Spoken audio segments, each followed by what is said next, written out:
call her on the telephone and tell her that I'm all alone.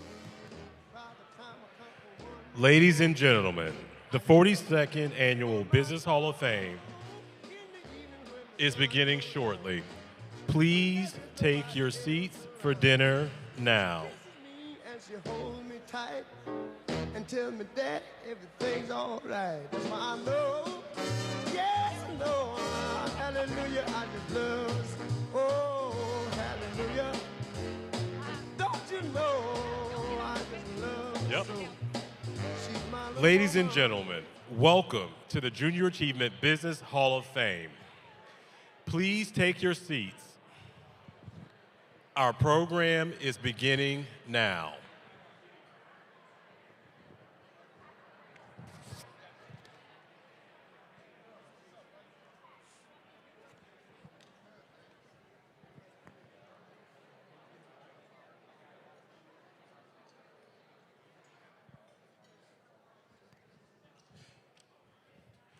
Ladies and gentlemen, let's begin tonight's festivities. Please welcome the members of the Business Hall of Fame. Class of 1984, Alden McDonald. Class of 1999, Pat Dintershow. Class of 2000, Ronnie Burns. Class of 2004, Mel Lagarde. Class of 2008, Doug Thornton. Class of 2011, Greg Rusevich. Class of 2012, Bill Hines. Class of 2013, Mike Rodrigue. Class of 2015, Vanessa Claiborne. Class of 2018, Adolph Bynum. Class of 2019, Lynn Burkhart. Class of 2021, Kevin Dolio. Class of 2021, Gary Orsono. Class of 2023, Karen W. Class of 2024, Greg Fern. Class of 2025, Judy Barrasso.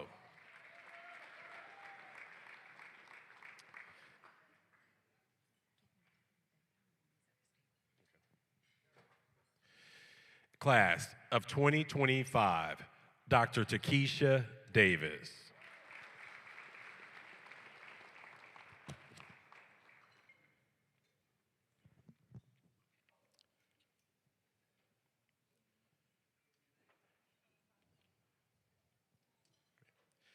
And now, it is my special pleasure to introduce our 2026 honorees. Ben Bordelon, CEO, Bollinger Shipyards.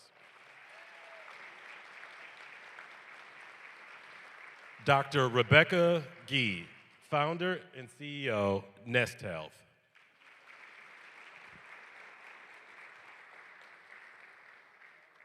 Thomas Leonard Jr., CEO, HRI Communities and Hospitality.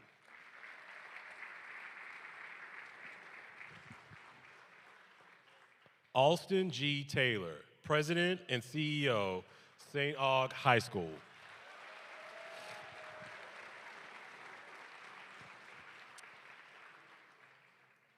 And finally, Clark Todd, President and CEO, Blessing Marine Services, Incorporated.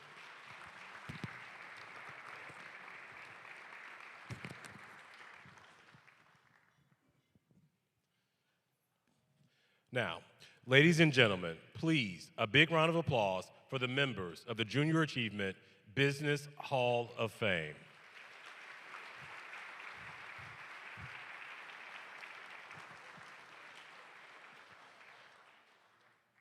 Laureates, please take your seats.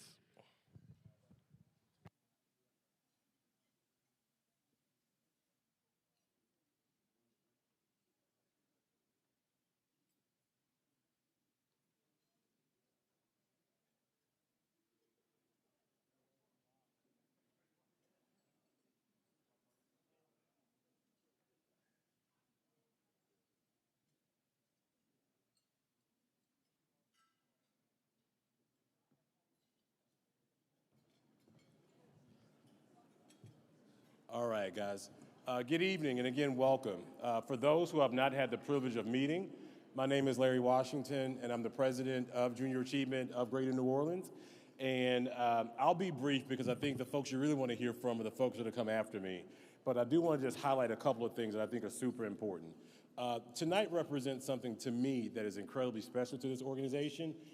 If you were here last year with us, you may have heard us talk about the fact, or even have you been around in the city of New Orleans over the past year, this last year we made 70 years of impact here in this region, which is pretty phenomenal. In addition to having impact for 70 years, what's even more special is this year we reached an incredible milestone of impacting our 1 millionth student. And we have the privilege of having that student here with us tonight. And before I have him come up and talk, I just want to say a couple of things, and I've shared this with him. I've had the privilege over the last 6 months or so to get to know this young man in many different levels. We've gone on our celebrity tour as of recent, going on news stations, and we've recorded podcasts together. We've even done a podcast where he got an opportunity to have a conversation with who I believe is a pretty incredible J alumni, which is Master P. But when I think about the work that we've done over the past 70 years, when I think about the impact we've had for 1 million students, this young man represents that in every single way. And I've told him this story, and I'll tell it to you. Back in January, we do a program called Trust Your Crazy Ideas Challenge, and he was a member of that program. And I had challenged our staff to help me identify what student would actually represent those 1 million journeys of all the young people we had impacted. And I remember I got a call from someone on our team and said, there's a young man here, you've got to meet him. He embodies everything that we want our organization to be. And the next week I had the opportunity to meet Terrell for the first time, and he in fact embodied all those things. I am clearly biased about the impact of our organization. I know we do incredible work. This is a young man who I'm proud to have had an opportunity to engage with, but I'm even more proud of the fact that some of the impact that we had on him is going to help him change the world. And so with that, I'm going to welcome up our 1 million student, Terrell Brooks.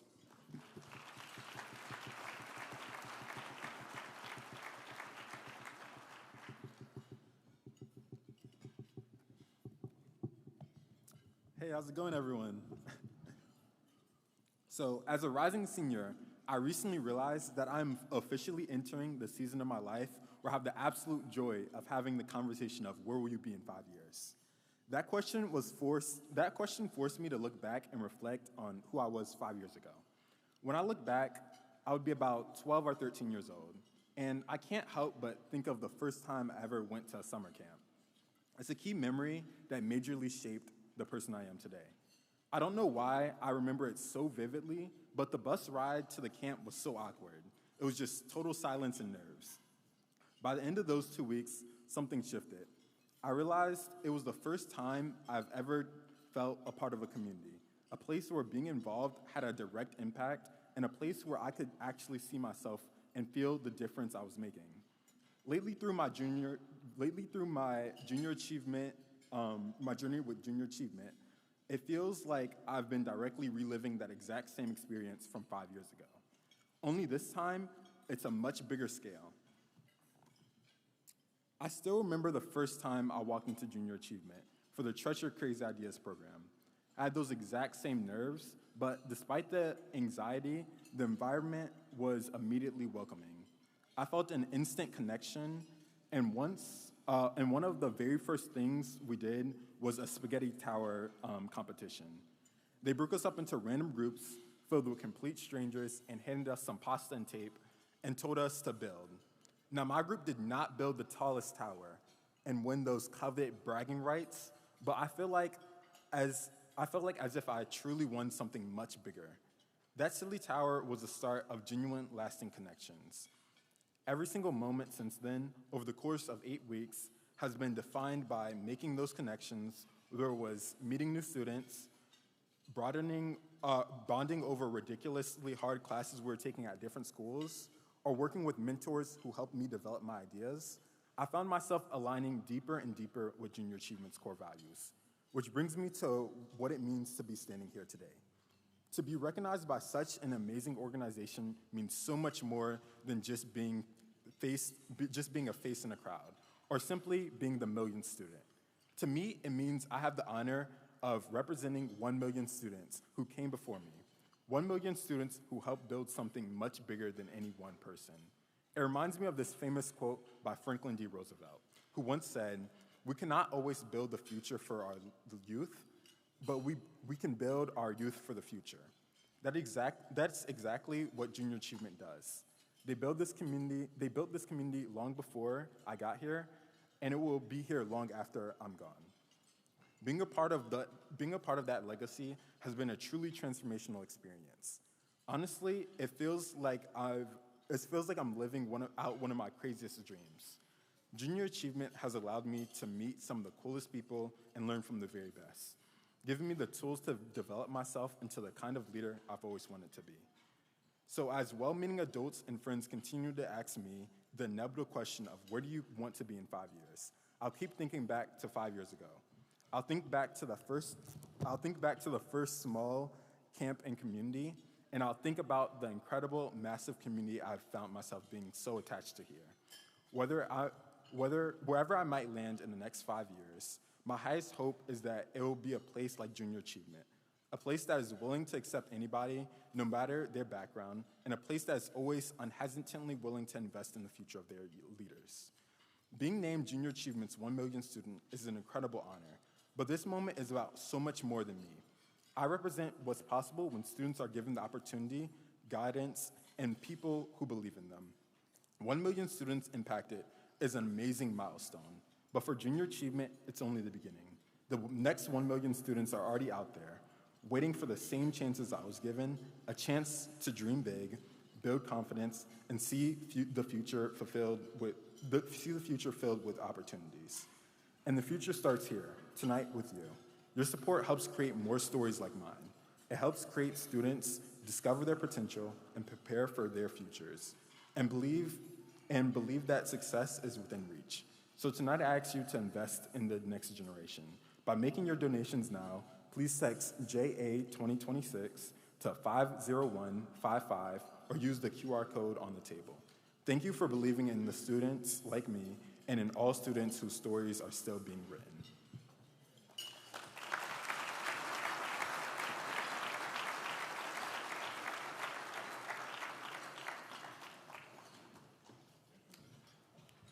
All right, thank you, Terrell. You know, I was going to tell this joke before, but now after hear you give that speech, I'm going to tell the joke now, because I think about how we can have impact, right? And the way we can have impact is through people who, as Terrell said, will invest in our young people, believe in our young people, and show up for them. And and as I think about why I get so excited about this work, I remember years ago I met a lady who had said, I have 2 sons that are in school, and I used to go and volunteer in their schools, but I decided one day they were too grown for me to volunteer or go into their classrooms. And so she stopped going, and the next week, her son had a volunteer from Junior Achievement in the classroom named Mr. Chuck. Every Wednesday, Mr. Chuck would go into this classroom with her son and would teach him all the great things about JA. And every Wednesday night at dinner, her son would come home and tell her all about the things Mr. Chuck had said. And by that 3rd Wednesday of the son coming back home and saying all the great things Mr. Chuck had said and shared with him, the mom says, me and your dad have been telling you the same things. He says, yeah, but Mr. Chuck knows what he's talking about. And my point with that is this. In order for our work to have the impact we want it to have, we got to have a whole bunch of Mr. Chucks who know what they're talking about, who are willing to invest in our young people. And so if there's anyone in this room who has volunteered in the classroom, supported JA beyond this event, we thank you for that, because our incredible work could not happen without you. Now with that, we're going to kick off the night. Ladies and gentlemen, please welcome to the stage Greg Fern, CEO of LCMC Health, MC and chairperson of the 2026 Business Hall of Fame. Thank you, sir. Well, good evening, everyone. Thank you for being here tonight. You found my remarks here. All right. 1 millionth student. That's pretty impressive. Thank you, Terrell, for your comments. Look, this is a special night. I want to start by thanking our sponsors. Start with thanking LCMC Health, the title sponsor.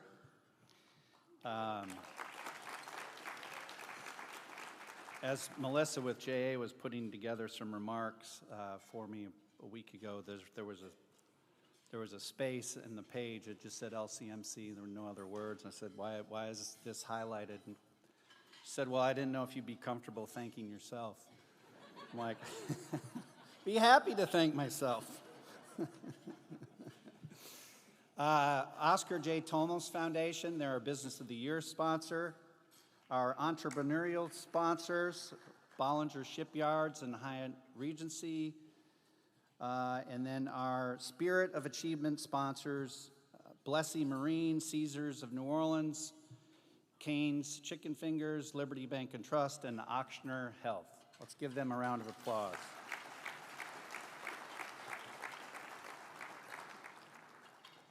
I also want to thank this year's Selection and Planning Committee. They worked so thoughtfully and diligently to select this year's wonderful class of laureates. If you are in attendance tonight, please stand as we'd like to recognize our committee. I've seen most of you. Chad Berg, Ronnie Burns, Vanessa Claiborne, Dr. Takesha Davis, Pat Denishow, Mel Lagarde, and Greg Rusevich.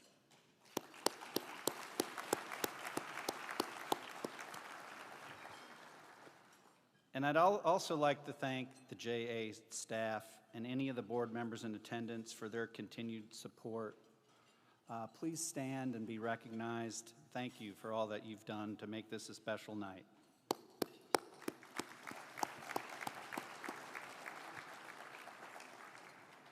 All right, let's get to the business at hand. We are here to honor outstanding and distinguished business people and to celebrate the special way in which their remarkable contributions have made this a better community. To honor those who have given their best and who have succeeded, Junior Achievement established the Business Hall of Fame 42 years ago. As you know, to be successful in business, it requires leadership, motivation, courage, and persistence. It demands the best a person has to offer. Each year, Junior Achievement recognizes excellence in business leadership by adding new names to the roles of the honorees. The 2026 honorees are truly an outstanding group of individuals. They demonstrate business excellence, courageous thinking, successful performance, and entrepreneurship at its best. They are true leaders in our community. Let us now look at those who we're honoring here tonight. To begin our awards presentation, we are excited to announce our Business of the Year award presented in honor of Mr. Oscar J. Tomos. Our Business of the Year award goes to Raising Cane's Chicken Fingers. I'd now like to welcome Vince Giardina to the stage. He is trustee of the Oscar J. Tomos Charitable Trust to tell us a little bit more about the award and our Business of the Year honoree. Vince, where's Vince? And really quick, there we go. Before Vince comes up, we're going to say everyone's mind. Are we ready? How do we get ready? The promise we once made that each generation would do better than the last has somehow become a question we can't answer. At Junior Achievement, we are committed to finding answers. This means ensuring a generation of students have the transferable skills and competencies needed to navigate a rapidly changing world. Junior Achievement is doing this now. Through career-connected learning, we are invested in accelerating economic mobility through education. By helping students become confident, capable, and connected today, we can ensure they have choice-filled futures tomorrow. Join us. We are not a case study, a best practice, or a white paper. We are Junior Achievement, and we are education for what's next.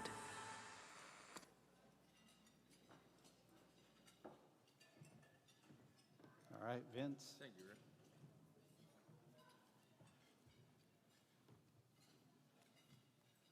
Of course, not many of you know Oscar Thomas or know of Oscar Thomas, but I'm going to tell you a little bit about him first, and then we'll go into the award.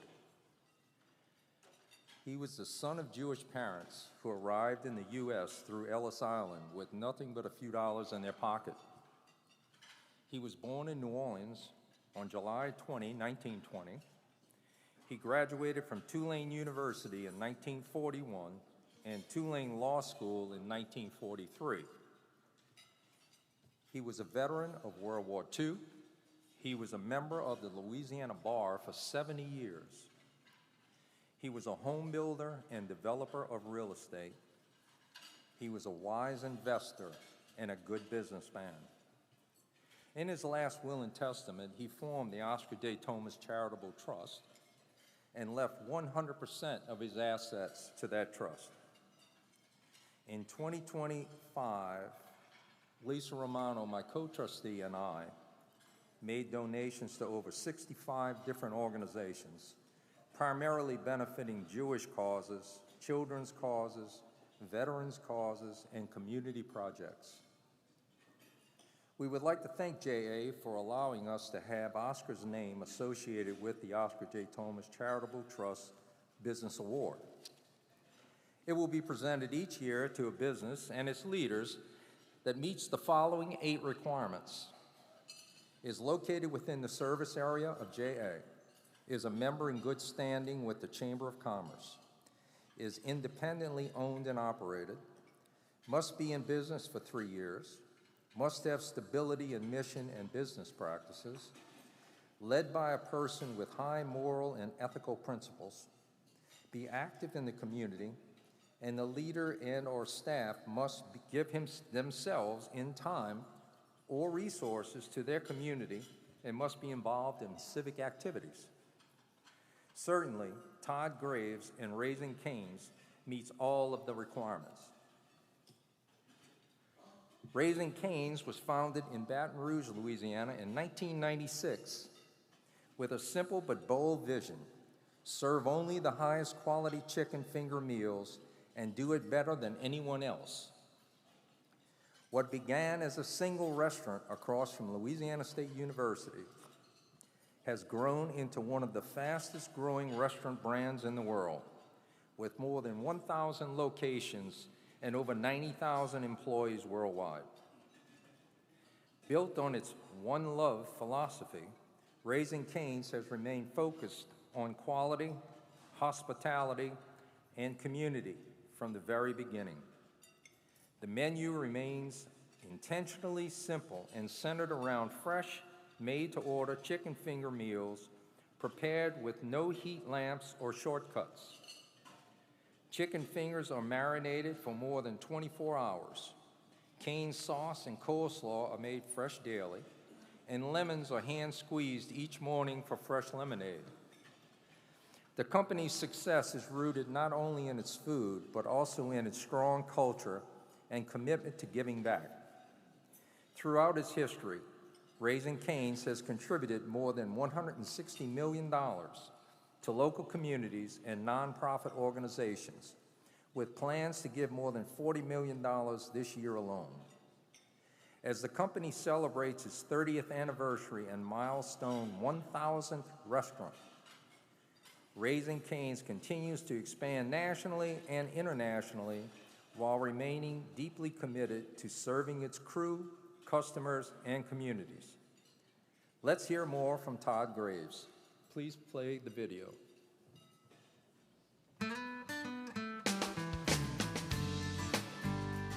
Hi, I'm Todd Graves. I'm founder, chairman, CEO, fry cook, and cashier of Raising Cane's. And Raising Cane's was a college dream. I wanted to start a restaurant that served great food by great people. I wanted to open a college-type restaurant because I was that age, right? So I wrote this business plan for a business planning class, and they said the concept wouldn't work because the industry at that point was adding variety. And I didn't let that discourage me. I was like, you know what, people, they go to restaurants, they generally order the same thing at the restaurant every time, the things that they love. And I believed then at a young age that doing one thing and doing it better than anybody else would be a successful formula, and it's turned out it has, But it's really hard to start a business, and that's one of the reasons why I love Junior Achievement. On the mentorship and entrepreneurial training, outside of just the financial literacy, which is so important, and also getting people ready for the job force, but people understanding how hard it is to raise money. I thought you could take this business plan that I wrote, put on a suit, and get a briefcase, and go in and talk to a banker, and they're going to lend you money. I found out the hard way that doesn't just happen. So, with every no I got, it really just fueled me, and I got fanatical about this vision. So I knew I had to raise money myself. I went and worked in refineries in LA, Hawaii, Denver, and during that time, I met a fellow Boilermaker named Wild Bill Tolar. That really was his nickname. He goes, I spend my summers in Alaska commercial fishing. He said, Todd, it's the hardest work, it's dangerous, but you can make some real good money in a short period of time. So he told me where to go to Alaska, then a hitchhike to Naknek, Alaska. Spent a month on the tundra in a tent before I finally got a job fishing. And when I tell you, it was the most incredible, crazy work I've ever done in my life, the hardest work I've ever done. And I was young and on this dream. I was on this chicken finger journey and thrilled that I got to raise money to do it. And that I did. I raised enough money to come back to Baton Rouge and found an old dilapidated location, the North Gates of LSU, and really was able to put together a good plan, raise a little bit of money, and get that SBA loan. So I had enough money to open up, reconstruct the old dilapidated restaurant in my own hands, and then I decided to name it after my dog. And here we come to now with over 1,000 restaurants and billions and billions in sales and giving millions back to the community. It's just really been an amazing dream. The thing I'm most proud of with Raising Cane's is our great crew members. I have 85,000 just exceptionally hardworking, friendly people. When I get compliments on Cane's, my biggest compliment I get is on the crew. Right now, Raising Cane's has 1,000 locations, and we're growing at a rate of about 100 restaurants a year now, and that's where I feel comfortable with our operations to deliver the Cane's experience. I think if we tried to grow faster, we would start getting away from that. You grow too fast, you ruin something that's really good, and that's not good for anybody. Businesses that do well in communities have an obligation to support their communities that are making them successful, and it's something that's been a part of my original culture in our company. I was so grateful that I could open the restaurant. And that's where I really got the bug of I need to give back through both money and time. We're involved now with over 45,000 community organizations, hundreds of millions of dollars in donations, and that just feels good. That's a privilege that we get to do. It's not what you make, it's what you give. That's a better way to keep score. That's what purpose is. So that's why I continue to work just like I did in the beginning. So I say to all young people, if you have a dream, if you have an idea, if you have something that you know you want to do, whatever that dream is, you can achieve it.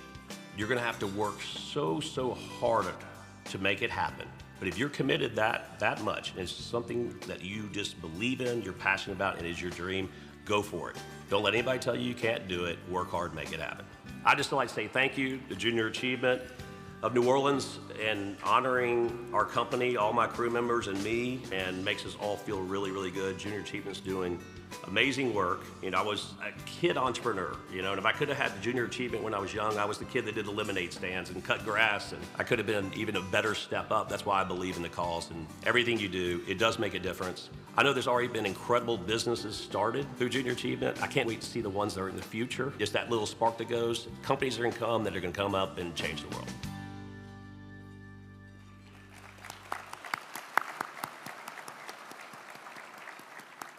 Unfortunately, Todd could not be with us tonight. Please welcome to the stage Zach Corbin, Regional Leader of Marketing for Raising Cane's Chicken Fingers, to accept the award on Todd's behalf.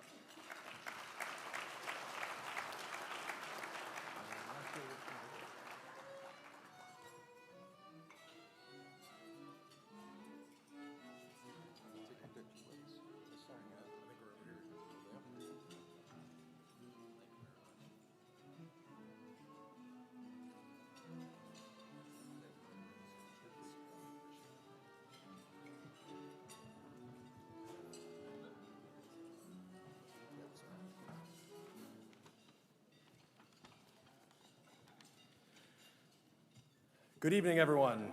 My name is Zach Corbin, Director of Marketing for Raising Cane's Chicken Fingers, and I've had the privilege of working for Todd and Raising Cane's right here in the great state of Louisiana for the past 15 years. On behalf of Raising Cane's and our founder, Todd Graves, and the more than 85,000 crew members across the country, thank you to Junior Achievement of Greater New Orleans for this incredible honor. We are truly humbled to be recognized by an organization who is helping young people dream bigger, prepare for the future, and discover what's possible. As you heard, and many of you know Todd's story, as a college student, he had a dream to build a restaurant that served great food by great people. He was told repeatedly that the concept wouldn't work because the restaurant industry was moving towards larger menus and greater variety.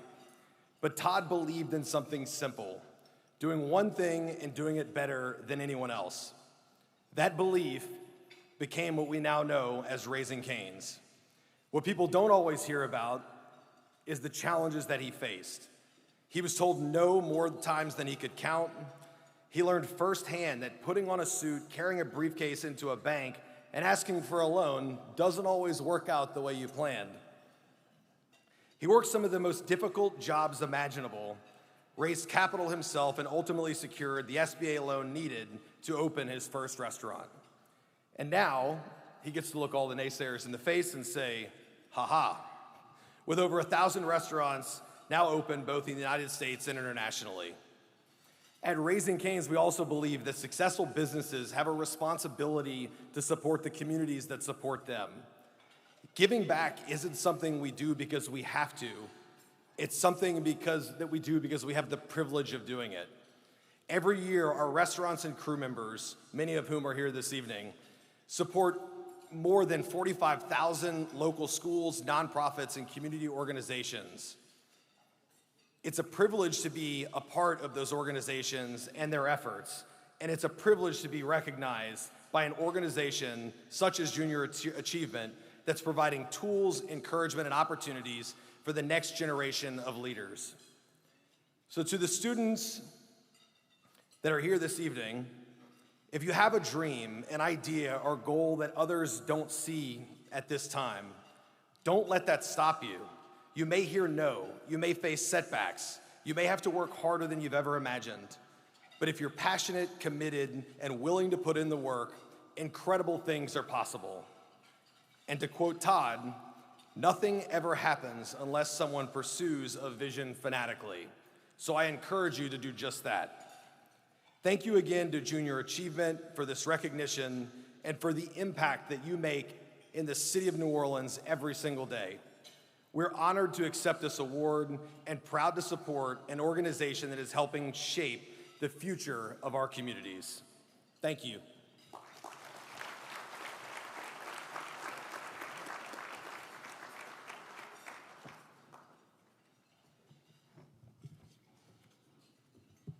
Thank you, Zach. Thank you, Vince. What a great message for what Junior Achievement is all about. It's living out your dreams, and our support tonight and throughout the year helps these students live out their dreams. I'm just returning from a family trip. We had our kids in London. Got 2 younger boys, and we were trying to figure out where to go to lunch. It was Tuesday of this week in London. My boys wanted to go to Cane's. So they don't have Cane's in London yet. Zach assures me they're working on it. Well-deserved honor for a great and extremely successful company. Now, our next award of the evening is a very special one. It honors an individual who has demonstrated business excellence, integrity, leadership, vision, civic-mindedness, and impact over the span of his lifetime. This individual has been chosen from all past Business Hall of Fame honorees to receive the Lifetime Achievement Award. Please welcome Alden McDonald to the stage to introduce our Lifetime Achievement Award honoree, Mr. Ronald V. Burns Sr., or Ronnie Burns.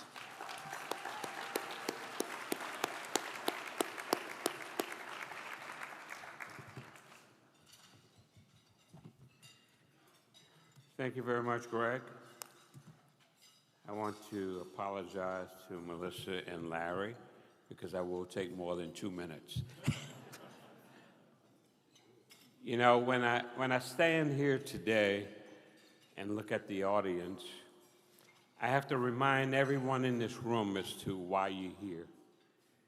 You're here to support an organization that has a tremendous influence in building young people and building dreams to support the economy of our city and our state. So I want to remind and thank everyone in this room for your support for Junior Achievement. I'm going to ask you to make a pledge to yourself. You're going to do the same thing for the next 5 years, and you're going to bring another table along with you. The reason it's important on a number of fronts, I was one of the first laureates back in 1984. I'm dating myself in a lot of different ways. And, you know, I remember back then that Junior Achievement was fairly new in our community. Didn't really know too much about it. But as I got involved in Junior Achievement, it's one of the best programs that we have in the city of New Orleans that will build people.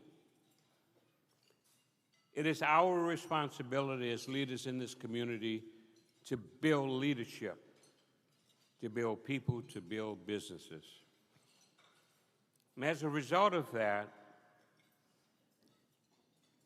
as I got older and began getting more involved, I began to realize the importance of this organization. And I want you to understand the importance of this organization. You're talking about 1 million kids. Look at the impact that you had on 1 million kids. The impact, the economic impact, the growth of our community, the dreams, as Todd mentioned in the Raising Cane story. Those are items, those are issues, those are young people out in the community that are looking for a dream to come through. This evening, I'm honored to stand here and say a few words about my friend Ronnie V. Burns Sr., who has been selected for this honor of Junior Achievement. And as we listen to the stories in the history of Junior Achievement, I can't help but believe and to support the mission of this organization. I see it every day as a banker. I see the dreams. And as Todd said, he was afraid to go to the bank, but the bankers today are a lot friendlier. Right, Guy? And so we know what we're supposed to do. We're supposed to help build businesses. We're supposed to help build individuals. And in this particular case tonight, in honoring Ronnie Burns, we're honoring a legacy. Because Ronnie had that dream as well. I have to admit, I've been knowing Ronnie Burns for a long time and had the pleasure of working with him since 1974. Now, my wife knew Ronnie Burns 12 to 15 years before that. So we knew of his talent. We knew of who he was at that time. He was a young person who wanted to make a difference in life, wanted to follow a dream. So he worked for us at the bank for 10 years. And let me tell you, Ronnie was focused. He knew what he wanted to do, and he took that leap into business 10 years after working at the bank. Now, you know, he learned a lot of things at the bank. He watched businesses grow. He watched the community. He watched a number of things that were very, very important to him in his growth. And as a result of that, 10 years later, he went into the courier business. And the reason he went into the courier business, he had this dream because we had a need at the bank to move paper. This is before the internet and all of this other technology that we have today. So he saw a need. So he formed this company, and he was running checks back and forth to the Federal Reserve. He was running checks down the street. And then he expanded and said, I'm going to go into the payroll business because people needed payrolls delivered to the businesses so the people would get paid. So he identified a need. And from identifying that need, he was fulfilling his dream. And as he saw other businesses in the community grow and what they were doing, his support became even more focused. And at that point, he said, I'm going to do something different. So in 1984, it's 10 years after the bank, he started this company. He started another company in 1994, right? And starting another company, he went into the business of parking.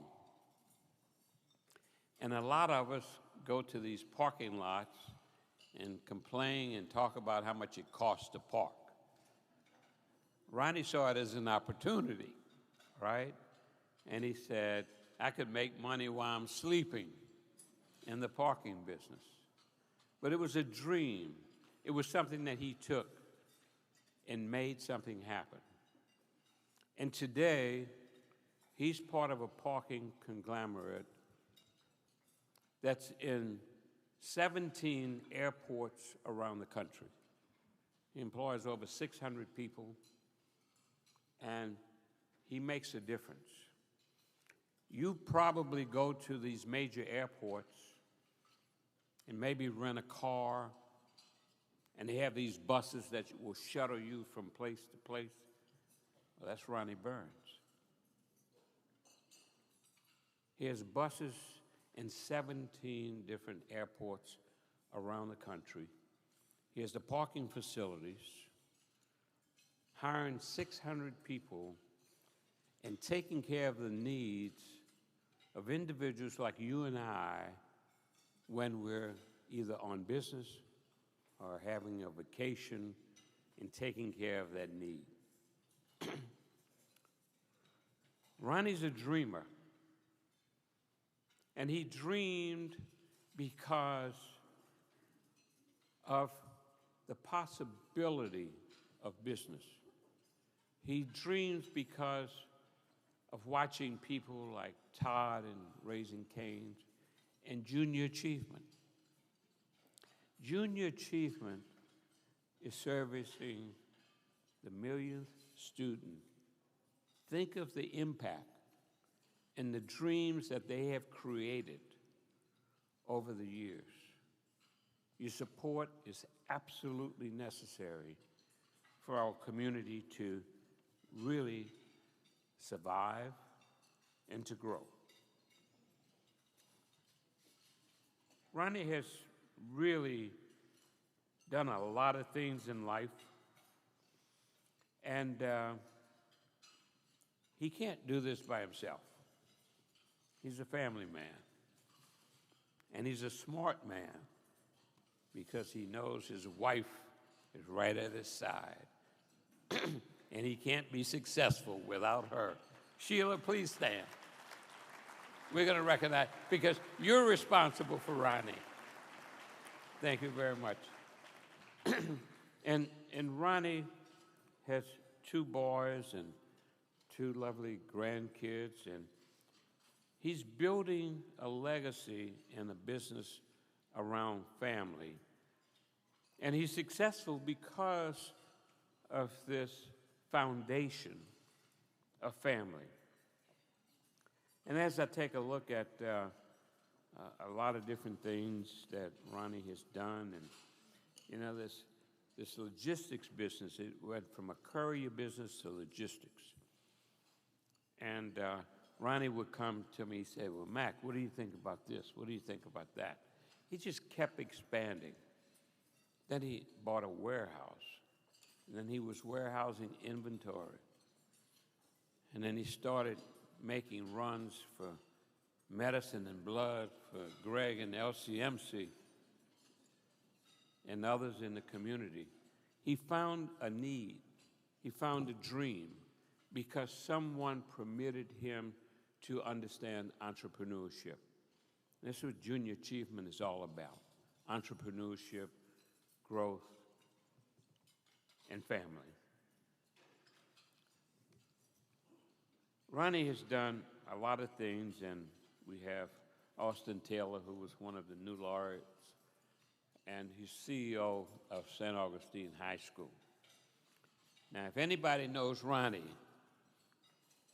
you know that he attended St. Augustine High School, and he won't let you forget that.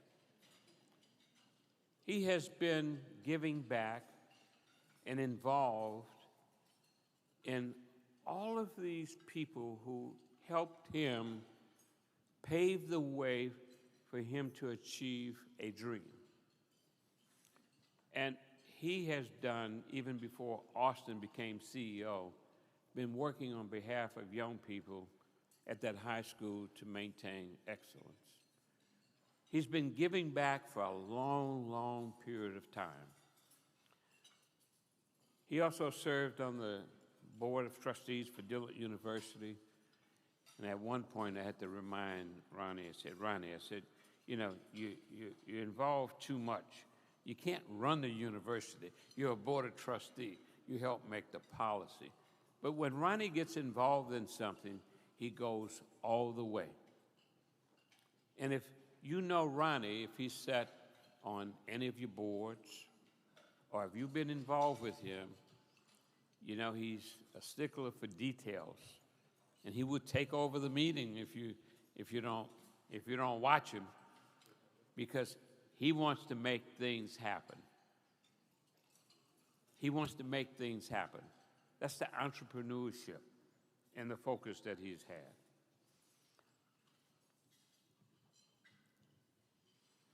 I recall right after Katrina, the mayor called on him to say, Ronnie, I need you to chair this health organization. We need to rebuild the hospital in New Orleans East. New Orleans East was without medical care. And Ronnie took this piece on, made it a very, very successful bill with the help of LCMC and Takesha Davis, who has been honored as well here. And I'm pointing that out because of the leadership in this community. I'm pointing it out because each and every one of you here serves a purpose in growing this community, in growing junior achievement. And I want to tie all of this in because we're all in this together. And it's up to us to make success. It's up to us to grow the community. It's up to us to grow young people. It's up to us to create new businesses. And as I go through Ronnie's journey and the things that he's been involved in, I mean, let's just take New Orleans East Hospital. It employs over 600 people. It services thousands of people every year. It's impact. We talked about what junior achievement is all about. It's about impact. It's about focus. It's about building a community. It's about helping people grow. And, you know, Ronnie's work has covered all of these items and issues that's important to junior achievement and the kids that we serve every day, every week, and every year.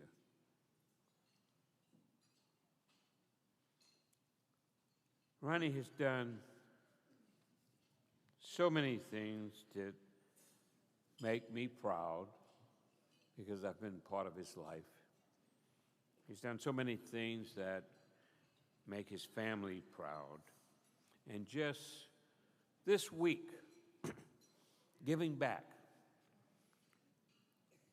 the chapel at New Orleans East Hospital was named after Ronnie and Sheila Burns because he's building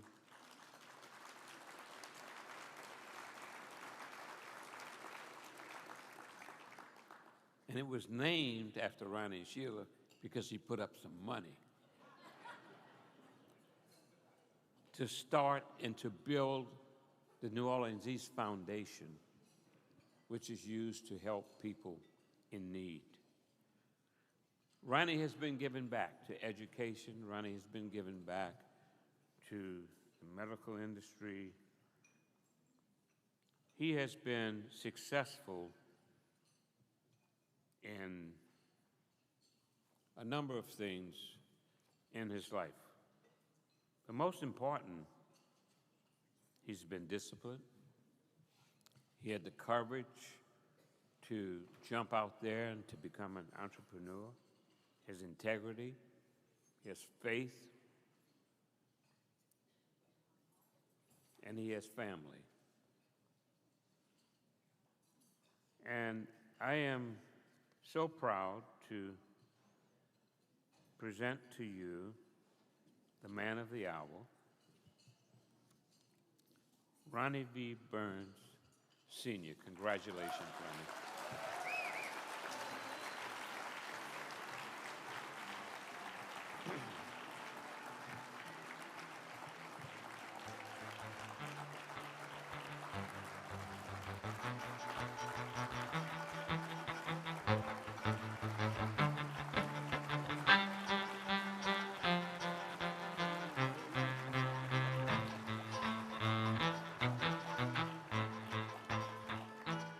I guess I'm supposed to present you with an award, right?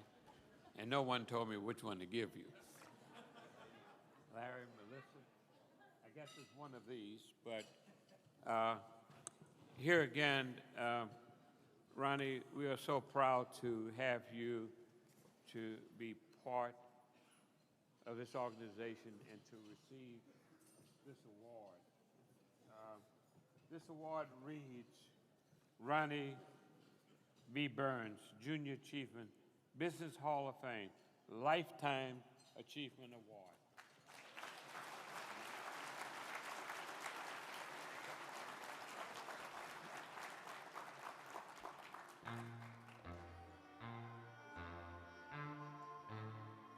Okay, Melissa said that I took 2 of your minutes.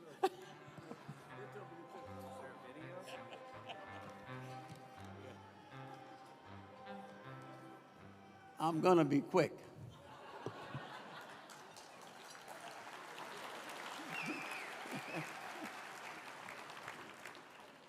I had a long speech, but I know y'all don't want to hear no more speeches.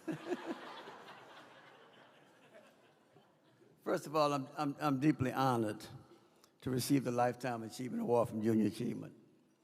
To be recognized by an organization that means a lot to me personally it's a great honor. But I want to talk a little bit about my journey. So when I went into business, I, like most entrepreneurs, thought it would be all about profits, profits, and profits. But after many years in business, I learned that success in business is not measured about profits. It's measured about the people you help, the people you bring with you along the way. So I learned that, and that's something that is very near and dear to my heart. Also in my career, I like to reflect on the mentors that I've had throughout my career. Happy to say two of the mentors are right here, Greg Fern and Alden McDonald. But just to name a few others that we all know, Joe Cannizzaro, the late, great Joe Cannizzaro. Darryl Berger was here earlier. Leah Chase, Dr. Norman C. Francis, Greg Rusevich. Greg, I remember those meetings we had. Long meetings, but you were always in charge of those meetings. I learned a lot in those meetings, so thank you. But I think that people who share their wisdom, who challenge you, who in some cases force you to do things that you're uncomfortable with, that's great learning experience for all of us. And I've been a beneficiary of being in those environments where it was tough love in a lot of cases, which paid benefits for me. Like every entrepreneur, I faced obstacles. And those obstacles were the business plan didn't go as you expected it to go. Those obstacles were that this was supposed to happen on this timeline. It didn't happen on this timeline.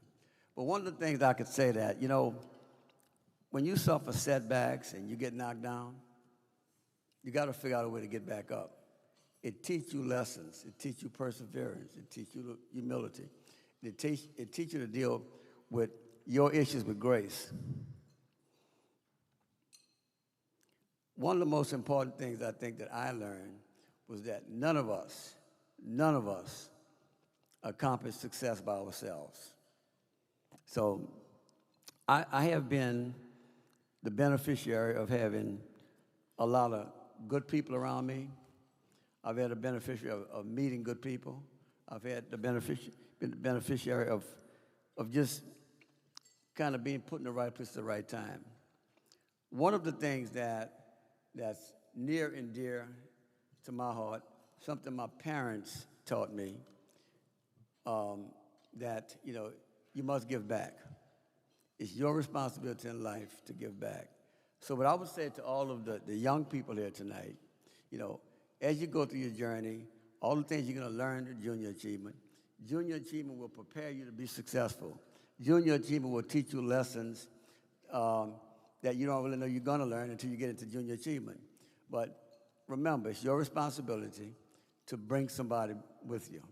So as I close, I'm happy to say a lot of my colleagues are here.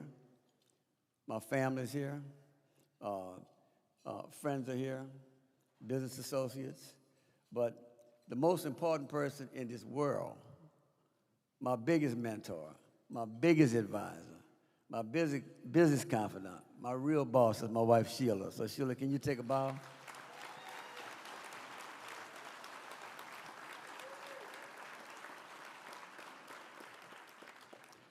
So, Larry and Melissa, want to congratulate you, Junior Achievement Board of Directors, volunteers, on your relentless approach to making sure that every young kid gets the opportunity to learn from Junior Achievement.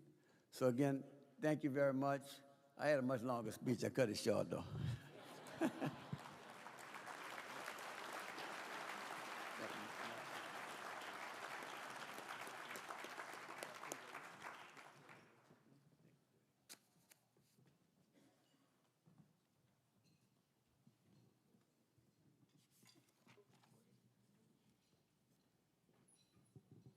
All right. Thank you, Alden, and congratulations, Ronnie. You know, as Ronnie just said. Hi. Good. My name is Blake. What's yours? It's Olivia. Olivia. Have I got an investment opportunity for you? Imagine being a part of something that pays tremendous dividends well into the future. And the best part is, it won't cost you a dime, just some of your time. Now I know what you're thinking. You're like, is this some sort of pyramid scheme? No. By taking a few hours of your time to visit a classroom or learning facility, you can share your information when it comes to managing money, your career journey, or even how to start and run a business. You can give young people like me the support, information, and resources we need to reach our potential as adults. Did I mention it only takes a little of your time as a Junior Achievement volunteer? And Junior Achievement provides all the support and materials you need to do it. So, do we have a deal? Heck yeah! I love that.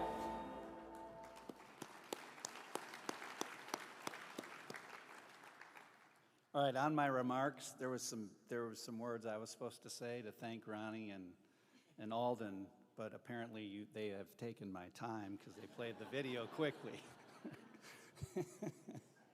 I do want to thank again Alden and Ronnie. As Alden said, when Ronnie gets involved, he gets involved. I know this because we work together on the board at New Orleans East, and when Ronnie gets involved, he gets involved. And Alden, I had this speech from Alden 2 years ago. Roger Ogden and Alden McDonald got me involved in JA, and Alden said, you know, it's not a big commitment, Greg, but first year you have a table, and the next year we want you to have 2 tables.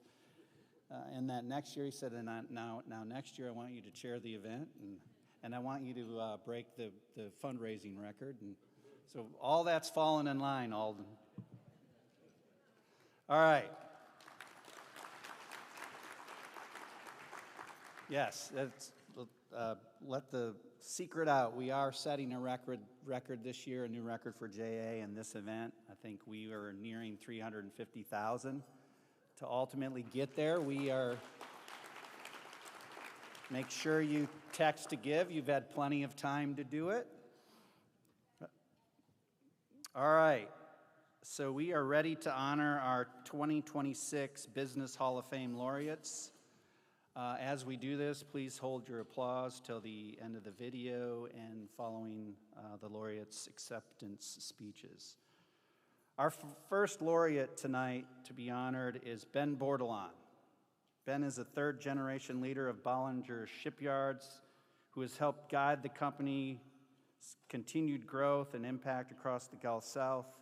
Since becoming CEO in 2014, he has combined strong operational leadership with deep commitment to community service, workforce development, and industry advancement. A former LSU football captain and a professional athlete, Bordelon continues to lead both in business and in service throughout Louisiana and beyond. Please begin the laureate video of Ben Bordelon.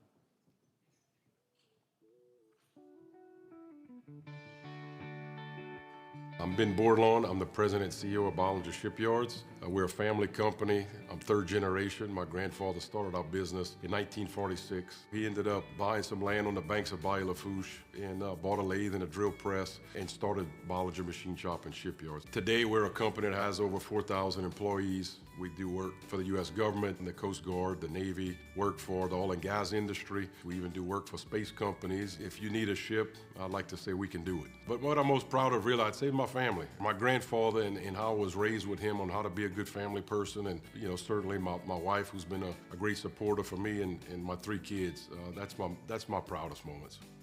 We have a great diversity in our portfolio of what we offer to our customers. And where I see us really expanding ourselves is really on the government side, taking care of the needs of our Navy and Coast Guard and Army. Anything else that comes up that floats. If it floats, we can do it. I'm an old football player, so I'm a team guy. I am not an inactive CEO. I get into the weeds of things. I think it's important as a leader and owner to be engaged in your business every day. So I am a believer to surround myself with great people. The better you surround yourself with people, the better your chances are to succeed. And my job really as the CEO of this company is to support everybody, for them to have success, which in turn is going to give us success. You know, I was fortunate as a young kid. I had a lot of mentors along the way. My grandfather was certainly one. One of the big things he taught me early is you have to put your hands on it and learn it. So at a young age, I was exposed to the shipyard, and I started working in the mechanic shop, and I worked in the warehouse. I learned how to weld when I was 11. I worked my way up through all of the different parts of the business, frankly, because if you want to know how to lead something, you have to know how to do it. Having my mom there was great. She was also a lady that worked in the business, so she's strong, very strong, and they help bring down the testosterone in the room sometimes. And right now it's fun to be able to mentor other people in the business to help bring them up and help magnify their strengths and help them navigate what path is best for them as, you know, they're developing.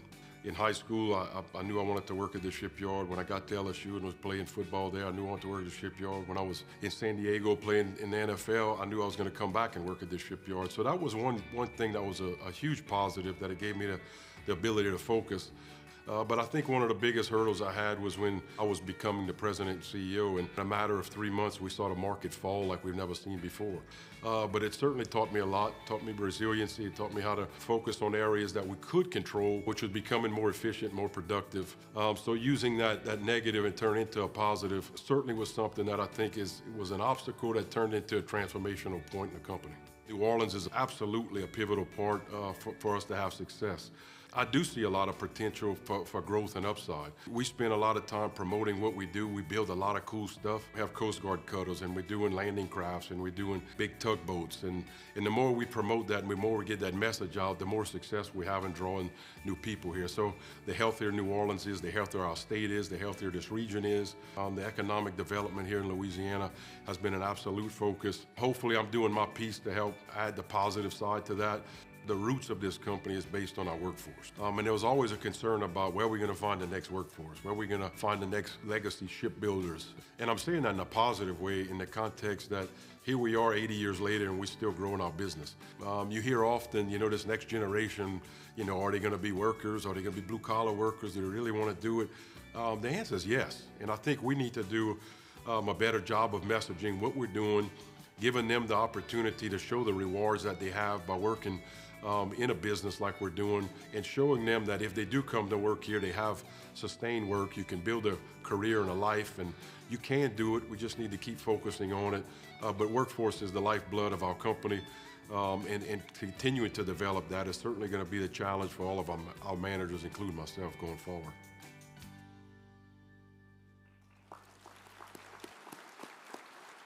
All right, it's my honor to welcome Ben to the stage.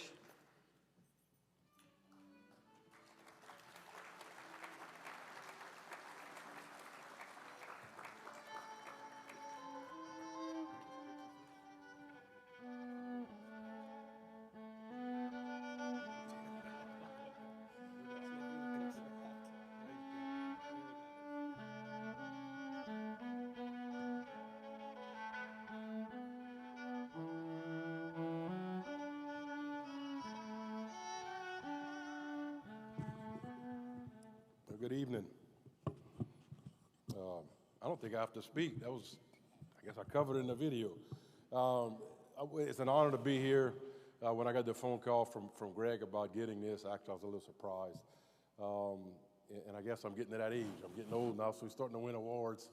You know, I think back of past recipients, you know, we're talking about Todd and Raising Cane's. What a wonderful success story of Cane's, and dear friend of mine, but the epitome of, you know, entrepreneurship and really, you know, you think about hard work and challenges and whatnot, his story is unbelievable. Mine's a little different. You know, I'm third generation, as I said in the video. My grandfather started our business 80 years ago. You know, and I think back of how he started, you know, not college educated, blue collar worker, machinist by trade, and really hired a helper to start our business, and now we have 4,000 people, and really building all kind of cool stuff now. I've said in the video, and I think about what Junior Achievement does of success and entrepreneurship. Those of us in this room know it. Entrepreneurship's hard. It sounds cool and sexy, man. I'm gonna have a startup. I'm gonna do something. A lot of times it don't work. I think we all been there if you've been investing long enough. But what I try to tell, the young generation is, put your hands on it and do it. I grew up in a shipyard mentality, and it was one of those, if you see a problem, fix it, solve it, do it. Don't wait for somebody to do it. That was one of my grandpa's favorite sayings. He'd say, Ben, if you have any problems, solve them. Don't look for somebody else to do it. And I think this next generation has a huge opportunity in front of them to be great leaders. And what Junior Achievement does is help foster that and encourage it. And that's not easy to do. And it's a ever-moving target. The way I grew up with riding my dirt bike to my friend's house and to the shipyard and playing with Tonka trucks, I didn't care what was happening outside of Lockport, Louisiana. This generation has a much more depth of knowledge of what's going on in the world and all the different pressures that are associated with that. But I think they have a huge opportunity in the event they stay focused on something and really go after it. I saw the upside in the world.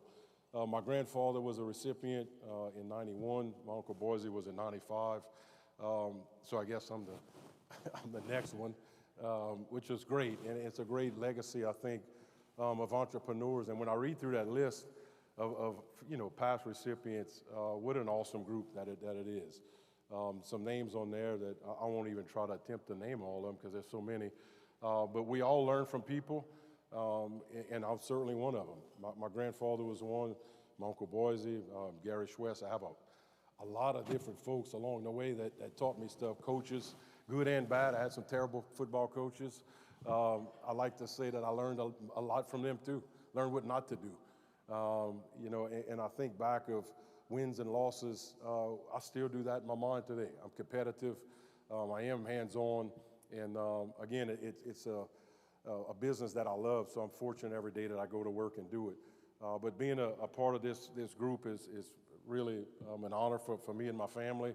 I'm gonna get slapped if I don't mention my wife, so my wife is here. Everybody else mentioned my wife. Jimmy's been a big part of my life.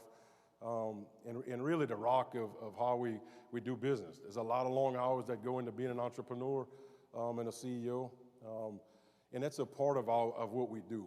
Being a business leader, and I am engaged in my business. I'm not a hands-off CEO, but I'm also a hands-on when it comes to community service, encouraging our people to be involved in the community to help grow the next generation.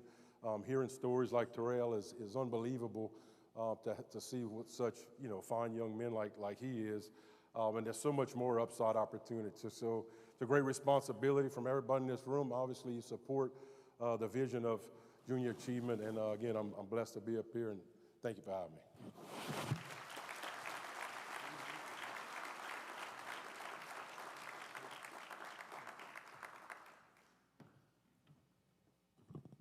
Thanks, Ben, and congratulations again. Well deserved. All right, our next honoree, who I had the pleasure of working with over many years, is Dr. Rebecca Gee. Dr. Gee is a nationally recognized healthcare leader and innovator whose work has transformed access to care for families across Louisiana and beyond. As founder of Nest Health and former secretary of the Louisiana Department of Health, Rebecca has championed bold, equity-driven healthcare solutions that have impacted hundreds of thousands of lives. Please enjoy the following video of Dr. Rebecca Gee. My name is Dr. Rebecca Gee. I'm an obstetrician and gynecologist. I've spent my career helping moms and kids be healthy, whether as a physician, as a mom, a parent of 5, or as the Secretary of Health for the state of Louisiana. Here at Nest, we have a really important mission, which is to take care of all of the kids and parents in the state of Louisiana and in other states that are not getting care. They're on Medicaid, they have issues with transportation. So at Nest, we go to their homes and we are bringing the house call back, bringing that single team, whole person, whole family care to the people who need it the most. So I'm most proud of my team. We have 71 employees now, and I'm proud of the incredible work that they do every day. I'm also proud to be the first and only company in the United States that can do the full scale of primary care in the home for children and for their parents. We're also the first model in the US to provide at-home prenatal care. Our mission is to improve the health of generations by helping parents and helping kids. We change the trajectories of their lives, and we're doing so with an absolutely incredible team. Now we're in Louisiana and Arizona with 30,000 patients that we are taking care of. And the future is to grow this model to all 50 states. The founding of Nest was a story of New Orleans, looking post-Katrina, looking at some of the violence we had in this city, looking around, a lot of it was teenagers. And I thought to myself, what if those teenagers' parents had had the support they needed? What if they had had trauma-informed care post-Katrina? And so that got me thinking about what are the models out there that can show improvement in child health. And there were great models internationally, and there was one in Alaska that we found that we are based on to bring that whole care team to a family. That was the idea. Absolutely, my role model is my dad. He is one of the kindest, most funny, effective people I've ever known, and I continue to learn from him every day, including this morning when I called him. And I'm adopted as well, so I got really lucky having the dad that I have. And then, of course, I have a wonderful husband who is an inspiration and a great help to me, and I've had the opportunity and blessing of having many, many mentors. For me, what drives my work is mission orientation. As long as that drives you, you will be successful. I think the message I would share to anyone thinking about their chances that they'll take is if it feels right to you, if this is something that you care about deeply, you will succeed. The toughest thing for any new company, particularly if it is a category creator, so Nest is creating the category of whole family health. So the toughest thing is to define your category, to be able to create that sense of urgency, that financial models. But the most important thing is to provide the value and the outcomes and the great results that we've been able to have. And it's hard work, but it's really, really exciting work. And every new journey brings a whole new series of fun challenges as well. So I moved to New Orleans in 2009. The city was still very much recovering. I just love this city, and I've loved seeing it grow and thrive into this future state that is so positive and optimistic and supportive and fun. So, I mean, this is obviously one of the best places to live on this earth, and it's only getting better and better. So when I talk to my kids about Nest, what we talk about is that there are lots of families that really need some help, and we need to meet their needs with kindness, with respect, and I think that is what they appreciate. And when we go to diaper drives and we go out in the community, they're really proud of that and understand it. I think it's been wonderful for me as a parent to be able to show my children that service can be a part of your work, and that when we live in communities where there's need, you also need to have a responsibility to make things better for those that struggle or don't have what they need to thrive.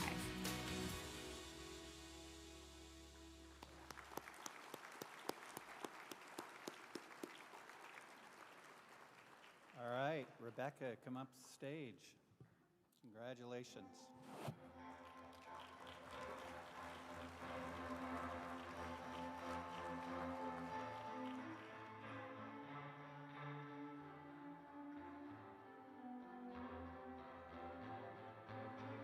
Thank you for this incredible honor. I am here tonight with some people who are very special. Number one, Daryl Berger. Hello, Daryl. You are who brought me to this city when almost 20 years ago you said, hey, how about I put you up, come to Jazz Fest and enjoy time with your friends. So thank you. You're the responsible party. David Patron, though, was my tour guide. Who met me at that Lowe's Hotel 17, almost a little bit more than 17 years ago. And I am now on year more than 17 of my tour because of this man who I fell in love with. So David Patron and his colleagues at Phelps are here with us tonight. I'll say, I always tell him, though, that I love him very much, but if he had been from Milwaukee, I would never have married him, and I would have never have moved for him. So it really was a package deal. This incredible city, one of the most glorious places on this earth, such an incredible gumbo of culture and opportunity and possibility and joy. And I'll say, one of the things that was so special for me coming down here, I had been in the Northeast and was an academic.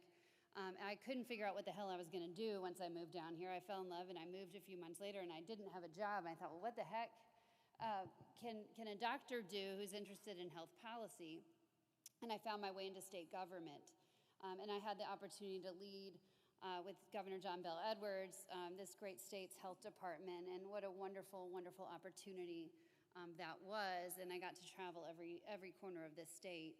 But what I also saw in the process of that role, where I spent $60 billion of public funds for the purpose of making people healthy, was that we're not healthier than we were before. We're not.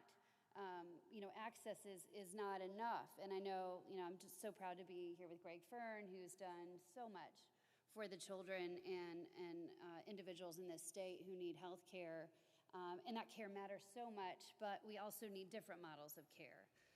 And I know Takesha Davis, former award winners here tonight, does so much in New Orleans East. And these are such important places where individuals need to get care, but there's also folks who don't have a car, don't have childcare, don't have time off of work. They're hourly wage earners, and they need a different model of care. And so Nest kind of called to me, as we heard earlier, a lot of people from Todd Graves, a lot of people told him it was a bad idea. People told me people would never want you in their home. They would never let you into their home. The year that we founded and launched Nest, New Orleans was one of the most dangerous cities in America with one of the highest murder rates in this country. And the question was, could we do this safely? And I'll just say, as has this state, this city has welcomed our teams. They have welcomed us into their homes, and we have been able to care for now 12,000 individuals here in New Orleans. We're now a company caring for 50,000 patients across all of Arizona and hopefully growing here in Louisiana. So tonight it's just such a privilege to be with you, such a joy to be a part of the city and the state that's adopted me. And I thank you so much for this award.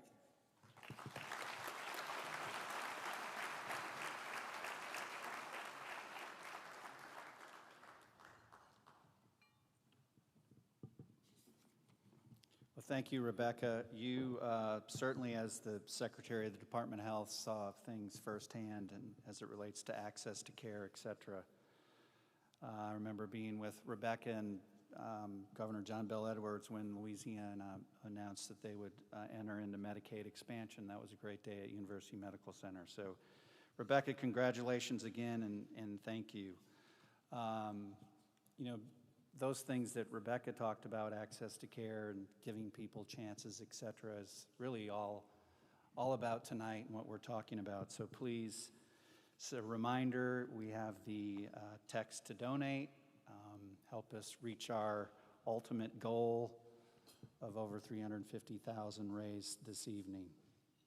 All right, our next honoree is Tom Leonard. Tom is the CEO of HRI Community and Hospitality, a New Orleans-based company that has developed more than 100 large-scale projects totaling over $4 billion in investments.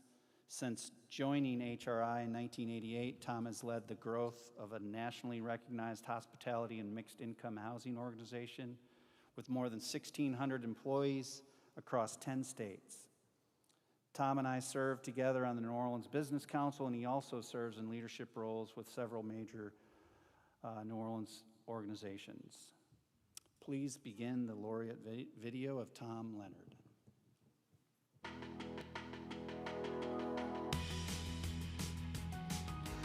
My name is Tom Leonard. I'm Chief Executive Officer of HRI Hospitality and HRI Communities, a fourth-generation New Orleanian. HRI Hospitality owns and operates 30 hotels around the country, and HRI Communities owns and operates 80 apartment buildings around the country, the majority of which are here in New Orleans. HRI Communities and HRI Hospitality are really focused on the community in several ways. We encourage our team members to be active in the community affairs.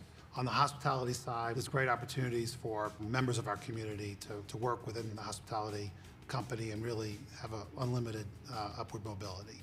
Our president of HRI Hospitality actually started as a bellman. I started as a waiter when I was 15 years old. So on the HRI community side of a business, really focused on improving neighborhoods and providing quality, affordable, and workforce housing. And then the last thing is we're really focused on historic preservation. HRI stands for Historic Restoration Incorporated. Our company's been in business since 1982. We were the pioneers leading the redevelopment effort of the warehouse district. And that focus on historic preservation has been a core mission of our firm from the beginning. We've successfully redeveloped some of the most iconic historic structures in our community, like the American Can Apartments, the Hibernia Apartments. And on the hotel side, we took the old DH Homes department store and converted that to a hotel back in 1995. So fundamentally, without this community, I wouldn't be here today. You know, what's next for the company is going to be around our community. We've been investing in New Orleans and Louisiana from the very beginning. So what we've done recently is we've acquired the Hilton Hotel on St. Charles Avenue. We recently have just worked with the city of New Orleans to tackle the redevelopment of the historic Touro Shakespeare Alms House in Algiers to create 52 units of quality, affordable housing for our elderly residents. So we're going to continue our focus on the community by investing in New Orleans and Louisiana. I'm very honored to be named as a Junior Achievement Hall of Fame member. When I look back over the 37 years, I feel a sense of accomplishment. However, success is earned every day. It takes hard work, it takes a commitment. And my greatest achievement, besides my beautiful family that I love and cherish, is the ability and the opportunity to lead HRI since 2001 when I became president of the company and really face head-on some incredible challenges. Hurricane Katrina, which affected every property that we owned at the time. And what I'm so proud of is the way our team rallied together to not only overcome those challenges, but really thrive. For someone who's starting a new career or a new business, very simple. Don't guess. Guessing is not a strategy. Do your homework. Talk to professionals to get their perspective. Find the mentors, learn from others' mistakes. And really, it's everything that Junior Achievement is about, right? That's what Junior Achievement is trying to do, is help make those connections with professionals like myself to give kids who are just starting out the way I was when I was 15 and find that mentorship and figure out a way to ask those questions. You know, my favorite part of the job is the people that I work with every day. We have an amazing team. Many of them have been with us for over a decade. And then also just the work that we do to take a dilapidated historic building and bring that back to life to where it's a shining star. That's why I've stayed at the company for 37 years.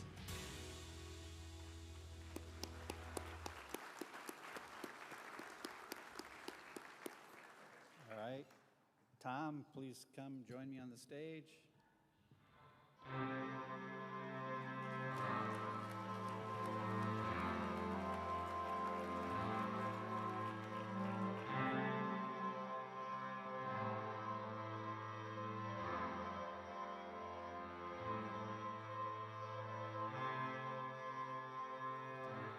All right, well, I get to follow a doctor and a football player and a banker.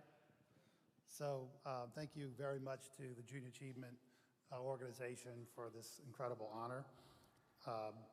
And thank you to everything you do for our community and our young people, you know, especially. I really want to thank my beautiful wife, Jan, of 35 years, who's really been on this incredible professional journey that I've had thanks to HRI, and she's my confidant and my rock, and I love you, and thank you for being here and everything you've done. And also I want to thank the entire HRI team.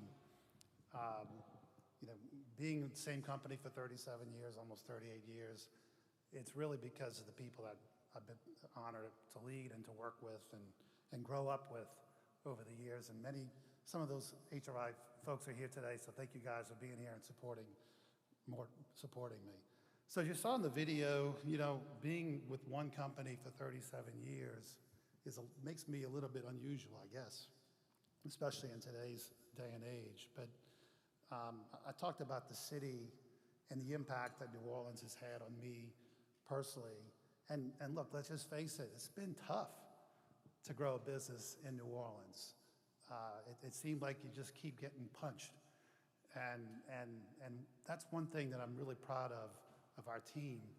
We get punched, we get knocked down, and we just keep fighting back and really focus on what can we do to really improve our communities, create opportunities for our residents and our hotel guests and our employees, and eventually good things will happen. And so when I look back at the 100+ projects we've done, it's just been an incredible experience and a blessing, and I'm so thankful. So looking ahead, we're very excited about the future of New Orleans. We've got some great leadership, both at the City Council and at the Mayor's office. And that's why I try to stay involved with the New Orleans Business Council and New Orleans Company to try to get us to that level. We're really not that far away. I know people want to say that about the city. They're like, Tom, you're delusional. I'm like, no, we can do this. We can really improve this community. We're seeing the fruits of that effort, and I believe that. And so I ask everyone in this room to continue to believe in that. Let's make our city better. Let's work hard. Let's put in the hours. Let's help our young people thrive, and great things will happen in our community. So thank you very much, and on behalf of the 1,600 associates of HRI, I'm very honored to have this award. Thank you.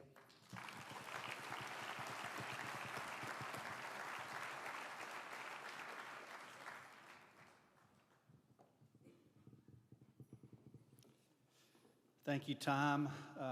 One benefit of being with a company that long, you get to slip in some younger pictures of yourself during the video. Very brave of you, Tom. Thank you, though. Thank you again for all the exciting projects you have planned for New Orleans. All right, our next honoree is Alston Taylor. Alston is the president and CEO of St. Augustine High School. He is a visionary leader whose bold strategy and deep commitment to education have transformed St. Augustine High School into a model of growth, innovation, and cultural excellence. Since becoming president and CEO in 2021, he has led record-breaking financial growth and is creating new opportunities for students across New Orleans and beyond. I'm also delighted to say Alston is a new board member of the Manning Family Children's Hospital. Alston, please play the video of Alston Taylor.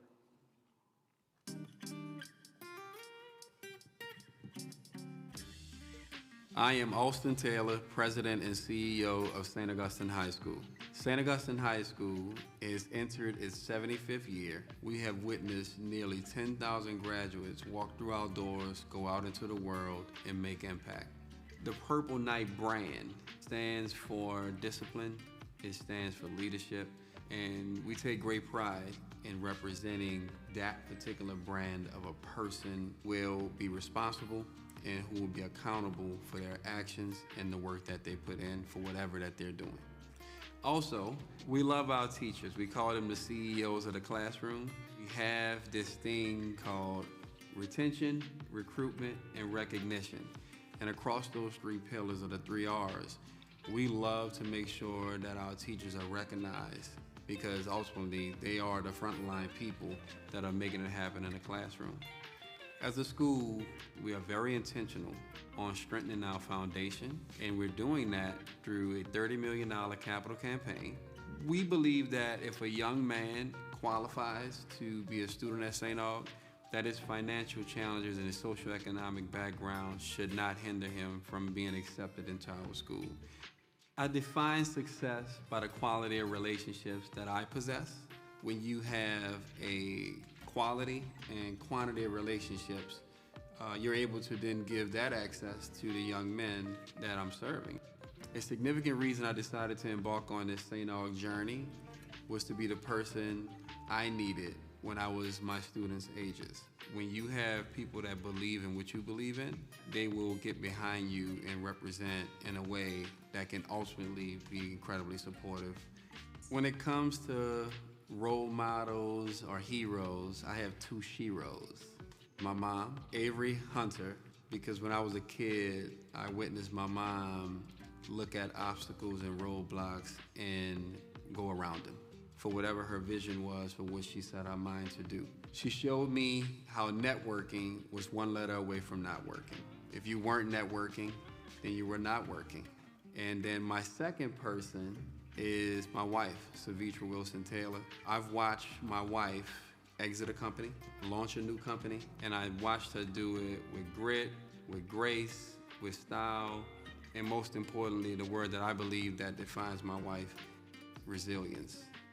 It's because of the two of them that they've empowered my energy, my passion, and for me to be able to do this work that I do for the young men here at St. Augustine High School every day. Junior Achievement is an important organization because many young people grow up with no financial literacy, no understanding of how business works. And so I know that Junior Achievement is set out to impact more than 1 million young people around the world to continue to do great work, to be the next generation of leaders who then ultimately change the narrative for generations to come.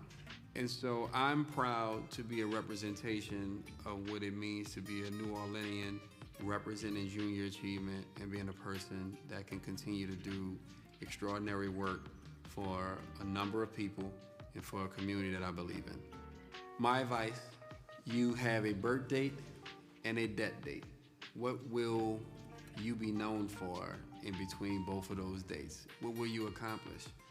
And if you decide to sit idle and do nothing, then that's what people remember you by, versus you step out, you give it your all, and you leave everything on the table. In 10 years, I see the city of New Orleans thriving as a thriving city with a much stronger population than what we have today. For the young people, we're going to provide them with opportunities where education will be at the forefront to show them that through the lens of education, you can reach prosperity. And I look forward to being more involved because I know it's on our campus, inside our curriculum, and what a great place and a great organization to be involved with.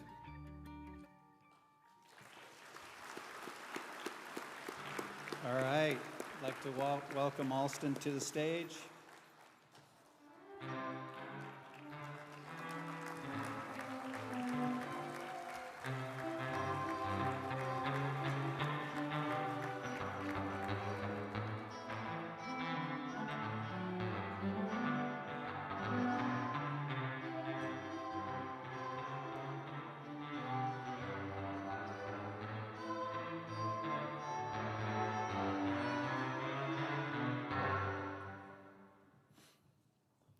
Beside me is Mr. Jace Baquet.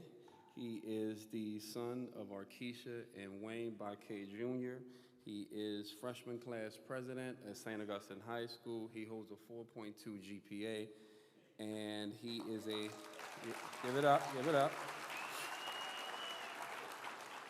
I am a big believer of putting the youth in the room early, so when it's their turn, they are comfortable, they are confident, and they know how to handle it. So Jace is gonna be on my right-hand side as I deliver this short, abbreviated version of a speech. To the 8 members of the selection committee, the 39 members of the Junior Achievement Board of Directors, the JA staff under the leadership of my friend Larry Washington, and tonight's sponsors, thank you for this extraordinary honor. I am deeply humbled and sincerely grateful. Congratulations to my fellow laureates, the Oscar J. Thomas Charitable Trust Business of the Year, Raising Cane's, and the recipient of the Lifetime Achievement Award, my adopted uncle, Mr. Ronnie Burns Sr. It is a privilege to share this stage with you. As I reflect on this moment, I am reminded that no meaningful success is ever achieved alone. My nearly 25-year business career would not have been possible without 2 individuals who saw something in me before I fully saw in myself, Renee Antoine and Dr. Kenneth St. Charles. In 2003, Renee was a recruiter for ESPN when she visited my college campus during my senior year. She returned to New York City with my resume and placed it in the hands of ESPN's sales and marketing division. That simple act of belief changed the course of my life. It launched a 17-year journey through ESPN, Discovery Communications, and BET Networks. Along the way, I was blessed to build lasting friendships with scores of industry leaders, and 5 of them that are here tonight: Wendell Scott, Daniel Kramer, Kim Wilson, Kimberly King, and Christian Buchanan. To Renee and all of you, thank you for believing in me, investing in me, and helping shape the man standing before you today. Then in 2018, during my 20th reunion, having a merry old good old time at St. Augustine High School, I approached then President and CEO Dr. Kenneth St. Charles with a simple request: bring me home. He said yes. That decision transformed my life once again. The last 7 years serving St. Augustine have been purposeful, fulfilling, and among the most rewarding of my career. Dr. St. Charles, thank you for taking a chance on me, opening the door, and trusting me to help advance the mission of an institution we both love. I've also been fortunate to travel this journey alongside an extraordinary circle of friends, mentors, teammates, and supporters. Rock Anderson, Aliska Mercadale, John Dixon III, David Aubrey, Crystal Jackson, the Georges, which is John and Dathel Georges, the Bynums, Ann Raymond, the McDonalds, the Cedros, David and Jennifer, I am immensely thankful for you. Damon Burns, the Barrows, Jamone and Tanya, Jason Burns, the Corsels, Ben Dupuis, Doug Thornton, David Kirstein, Greg Fern, JP and Aaron Hemmel, Sean Norris, Doug Adams, Ms. Sheila Burns, and so many, many, many others of you in this room today. Thank you for your friendship, counsel, encouragement, and unwavering belief in me and our collective work on behalf of young people. This recognition truly belongs to all of you as much as it does to me. And finally, Uncle Ronnie. There are people who help you advance in life, and then there are people who help define your life. You have done both. For nearly 30 years, you have spoken my name in rooms I was not yet qualified to enter. You advocated for me when I was unknown and taught me lessons about business, leadership, relationships, and service that continue to guide me today. As a teenager sitting in your home, asking endless questions, I had no idea how profoundly you would influence my future. While my mother and my wife are unquestionably my sheroes, you have been my one male hero. Just like Junior Achievement, I honor you today, and I thank you for the immeasurable impact you have had on my career, my character, and my life. Thank you, Uncle Ronnie. In closing,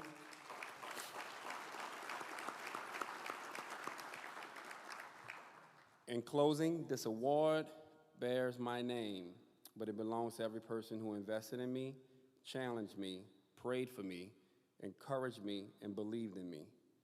I accept it with profound gratitude and with a renewed commitment to create opportunities for the next generation, such as Jace. Thank you, and may God bless all of you.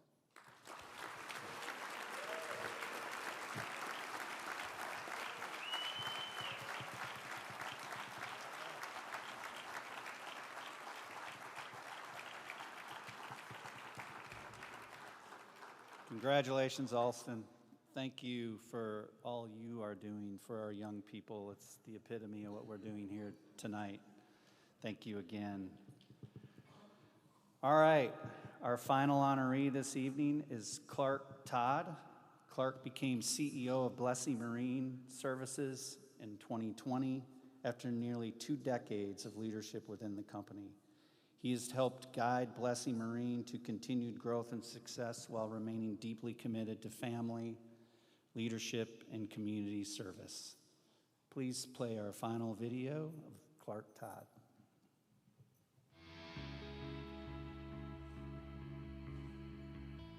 My name is Clark Todd. I'm the president and CEO of Blessing Marine Services here in New Orleans, Louisiana. At Blessing Marine Services, we are a proud third-generation inland tug and barge company operating and navigating the inland waterways of the United States.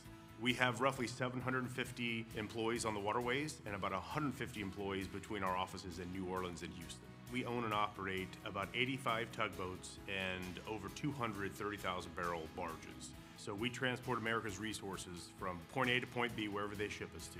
Blessing Marine is built around a family culture, a culture of relationships with employees, a culture of relationships with customers, and the communities in which we operate. What lies ahead for Blessing Marine Services is continued expansion, thoughtful modernization of our fleet, a strong commitment to developing future leaders within the organization. We're also investing in newer and more efficient equipment and technology that enhances safety, reliability for our customers and the cargoes that we transport. But more than anything, it reduces environmental footprint that we create from our tugs and our barges. So innovation and creativity are essential, especially in an industry that's consistently evolving like we are in the maritime industry. When employees feel respected and valued, they know that their voice matters. And when their voice matters, innovation naturally follows. Giving back is deeply personal for me. It's rooted in how this company was built. Our team is deeply involved with organizations like Junior Achievement of Greater New Orleans, where we help equip young people with real life skills, financial literacy, and entrepreneurship opportunities, and career readiness.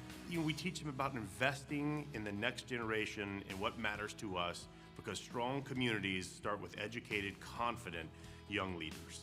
So I was fortunate to have two incredible influences as role models early in my career. First and foremost, my father, Meb Todd. I had a front row seat for 18 years watching firsthand what it takes to build something from the ground up. But also my father-in-law, Walter Blessey. He's taught me the importance of integrity, building relationships before profits. But perhaps most importantly, they taught me that people always come first. Employees, customer, community. Watching them navigate challenges with grace and conviction really shaped how I approach leadership and the decisions and the responsibilities I have today as a leader and as manager of our company.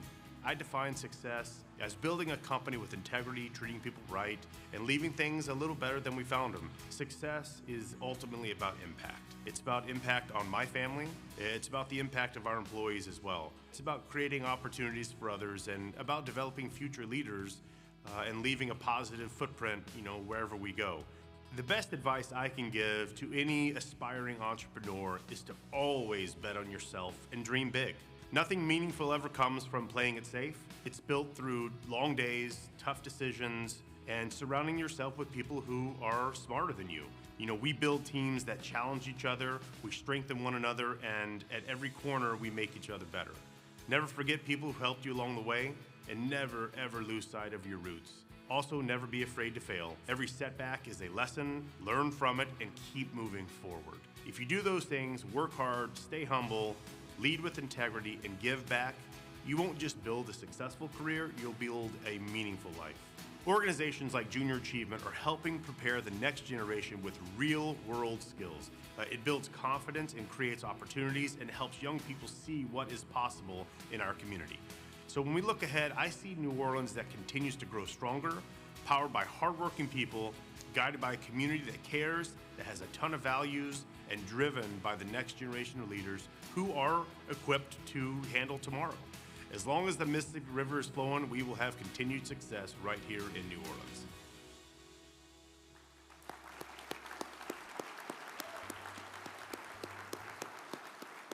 All right.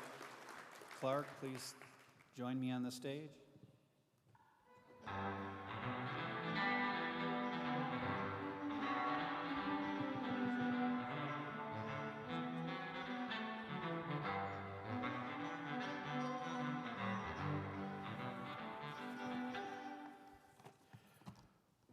Well, thank you very much, Greg. It's not often that I stand before a warm cup of milk with a cookie and a nightcap or a warm bed linen, but I'm going to make this quick because I know everybody's ready to get out of here.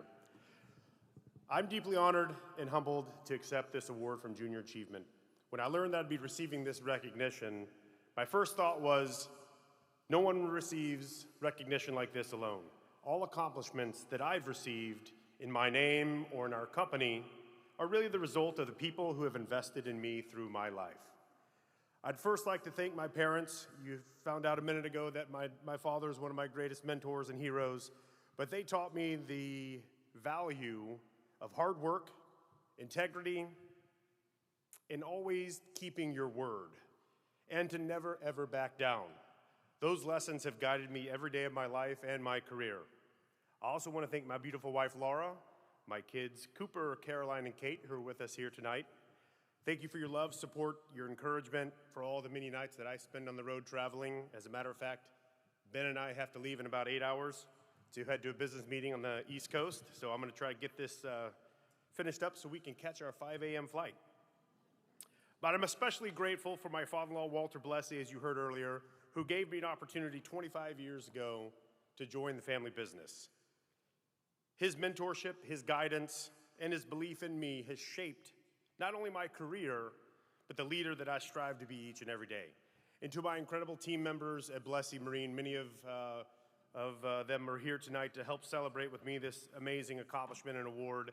I couldn't do this without you guys. You guys give me not only love, encouragement, and support, but you guys give me the foundation that when I'm away from the office, or if I'm with you guys away from the office, I know that it's rock solid and things will always get done. And so I appreciate you guys being here tonight.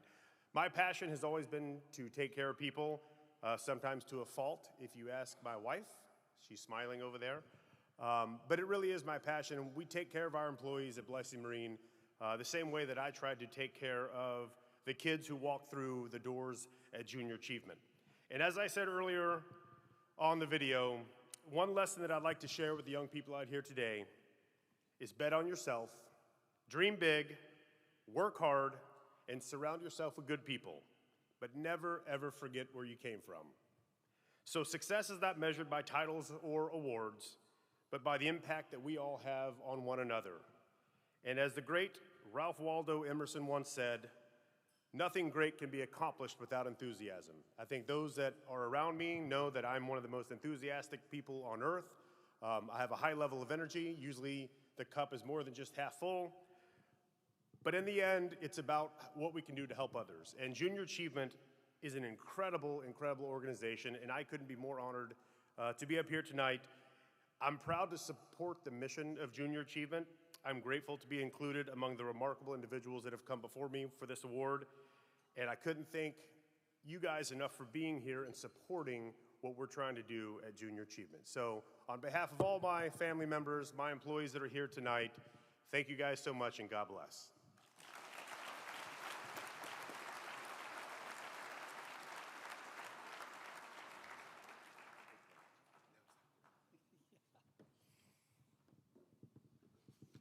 All right. Thank you, Clark. I love the dream big message. 1 million students helped, and they are dreaming big, and they are betting on themselves, and we're helping them do that. What an inspiring evening. I mentioned this earlier. I was a laureate in 2024, and prior to that, I didn't know a lot about Junior Achievement, and it is an impressive organization. And this event couldn't be more inspiring and humbling. I remember feeling that way in 2024 as when you get into the room and you look at the book on the table summarizing the past laureates. It's an impressive list of individuals. And the people that we recognize tonight are extraordinarily impressive. So it's humbling for me to be up here chairing this wonderful event. And what we do at LCMC Health and what I do each and every day with all of our employees, being recognized for that in 2024 and continuing to be part of this organization has been fantastic. And I couldn't do that without my wife, Sarah Fern, who's here tonight. So we've celebrated extraordinary leaders whose vision, integrity, and commitment have made a lasting difference in our community. On behalf of Junior Achievement, thank you to the honorees, our sponsors, the board, and to each of you for being here and for believing in the potential of the next generation. As we close, I encourage you to support tonight and continue to support the mission of Junior Achievement. The opportunities we create for students today will create the leaders and innovators of tomorrow. Thank you.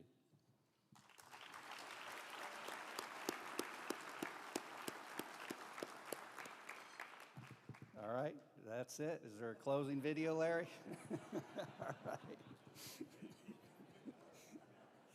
All right.